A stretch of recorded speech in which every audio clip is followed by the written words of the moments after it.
welcome back to my channel. So for today's video, we're gonna do a part 2 of my last year's watermelon video. I'm gonna be giving you guys 3 recipes to do with your leftover watermelon. And then the first recipe I will be putting out is gonna take you the longest. It took about 2 days, and that's mostly because it was a lot of refrigerating time and needed to sit for a few hours. And the next 2 you could do within 5 minutes or less. And let's get to it.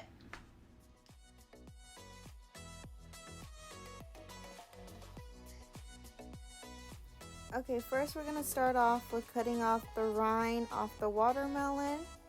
And then we're going to go ahead and cut the watermelon into cube-sized pieces.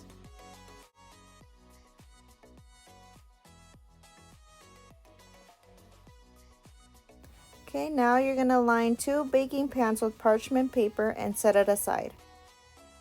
Next, we're going to put a few pieces of watermelon into the blender, enough to make 1 cup of watermelon juice. After blending our watermelon, we're going to go ahead and strain our juice, separating the puree from the juice itself. And to make this process go a little bit more faster, you could go ahead and hit the side of the straightener slowly to allow the juice to go through. Another way is just by grabbing a spoon and go ahead and move the puree around to let the juice flow. In a new bowl, we're going to add half of our water, which is a half a cup and 2 tablespoons.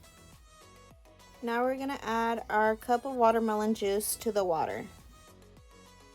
Now we're going to add citric acid to the bowl, and you can find this at Walmart or Target for $3 or $4. And you're going to add 2 1/4 teaspoon and stir until completely dissolved. Lastly, we're going to sprinkle unflavored gelatin into the bowl, approximately 7 tablespoons and 2 teaspoons. Now in a pot, we're going to add the rest of our water and add 1 1/2 cups of sugar over medium heat and continue stirring until the sugar melts and comes to a boil. The mixture should look clear, and let it boil for 2 to 3 minutes. Now in another pot, we're going to add the gelatin mixture along with the hot sugar syrup and placing it over medium to low heat, continuously stirring and cooking for 5 minutes, making sure that the mixture doesn't come to a boil. When the 5 minutes are up, go ahead and add the hot mixture into the parchment lined baking pans. You want to make sure that the mixture is evenly divided between the 2 baking pans. That way when it sets, it's easier to cut. Once the mixture is at room temperature, go ahead and let it sit in the fridge for 3 hours.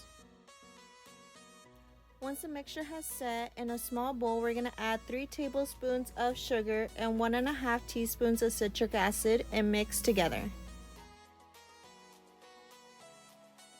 Now for the final step, we're going to need a flat surface. I'm using my cutting board, and then we're going to add a piece of parchment paper onto it and sprinkle sugar all over the parchment paper. Now we're going to unmold the gelatin block from the pan, and flipping it upside down, we're going to carefully remove the parchment paper from the gelatin. Then you're going to want to sprinkle the sugar mixture evenly on the gummy and turn it around and do the same process. Now with a knife or a pizza wheel, we're going to cut the gelatin blocks into cube-sized pieces. After it's tossed in sugar, place them in the fridge for 8 hours until it's hard and store up to a week in the fridge.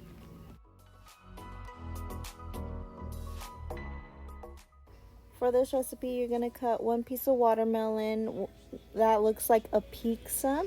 And then we're going to put some yogurt on top. I went ahead and used a vanilla flavor. And make sure there's a lot of yogurt on it that you can't see the watermelon at all. Okay, so now that we covered the watermelon with yogurt, we're gonna put some seasonal fruit on top and just go ahead and cover it as much as you want.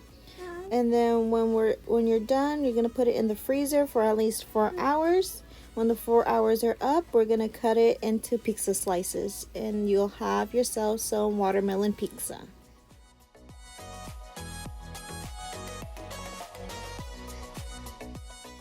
For the White Claw slushie, you're gonna need frozen watermelon, so cut some watermelon in pieces and store them in a Ziploc bag in the freezer. Now in a blender, we're gonna add 6 ice cubes and 1.5 cups of frozen watermelon. Now to add in the White Claw, you could go ahead and add in any flavor you want. I went ahead and went with the strawberry White Claw. Then we're gonna blend it in the blender, and if it needs to be more slushier, just go ahead and add more ice. Then pour it into a cup and garnish with a piece of watermelon and enjoy. I hope that was easy enough to follow, and I'm gonna go ahead and put down below the recipes and where I found them at, and go ahead and check those out. Thanks for watching, and hit that like button, hit the notification bell to be notified every time I post a video, and if you're not subscribed already, go ahead and click the subscribe button.